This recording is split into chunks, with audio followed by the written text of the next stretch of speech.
এক গভীর জঙ্গলের ধারে অবস্থিত একটি ছোট্ট শান্ত গ্রাম, যার নাম শ্যামপুর। গ্রামটি তার প্রাকৃতিক সৌন্দর্যের জন্য পরিচিত হলেও এর ভেতর লুকিয়ে ছিল এক গভীর রহস্য।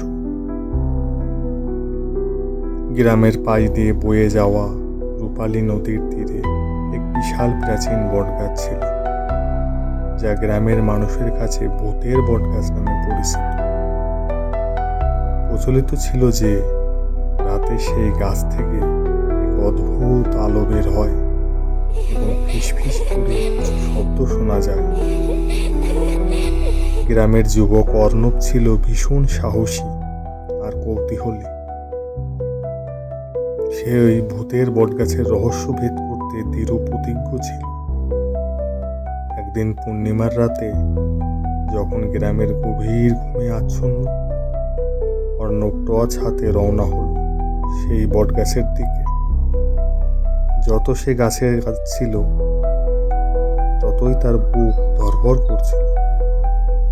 গাছের কাছে পৌঁছে সে দেখল সত্যিই গাছ থেকে এক শ্রীয়মান নীল আলো বিচ্ছুরিত হচ্ছে এবং ফিসফিস করে কিছু শব্দ ভেসে আসছে, যা অনেকটাই কান্না বা বিলাপের মতো শোনাচ্ছিল।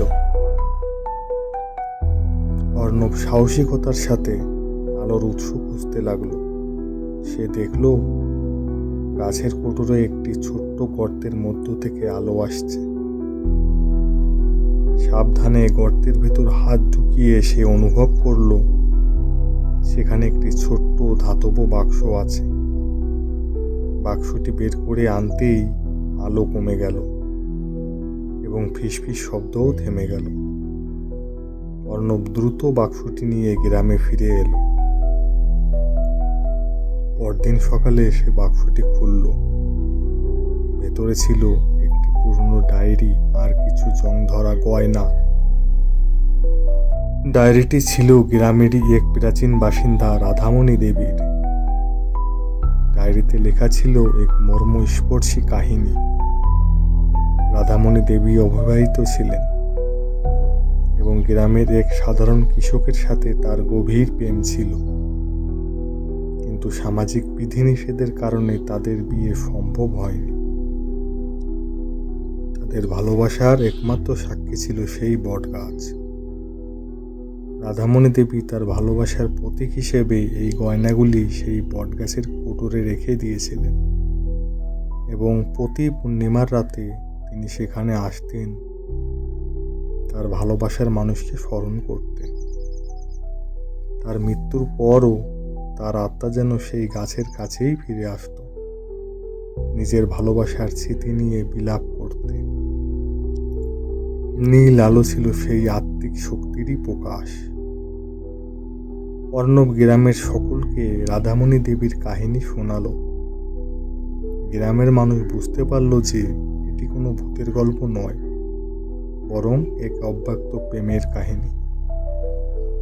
সেই দিন থেকে ভূতের বটগাছ আর ভয় বা রহস্যের প্রতীক রইল না। এটি পরিণত হলো অমর ভালোবাসার এক নিদর্শনের। গ্রামের লোকেরা প্রতি পূর্ণিমায় বটগাছের নিচে জড়ো হয়ে রাধামণি দেবী আর তার ভালোবাসার মানুষকে স্মরণ করত। আর অর্ণব সে শুধু একটা রহস্যেরই সমাধান করেনি, বরং খুঁজে পেয়েছিল এক হারানো প্রেমের ইতিহাস, যা তাকে শিখিয়েছিল ভালোবাসার গভীরতা আর আত্মিক বন্ধনের মহিমা।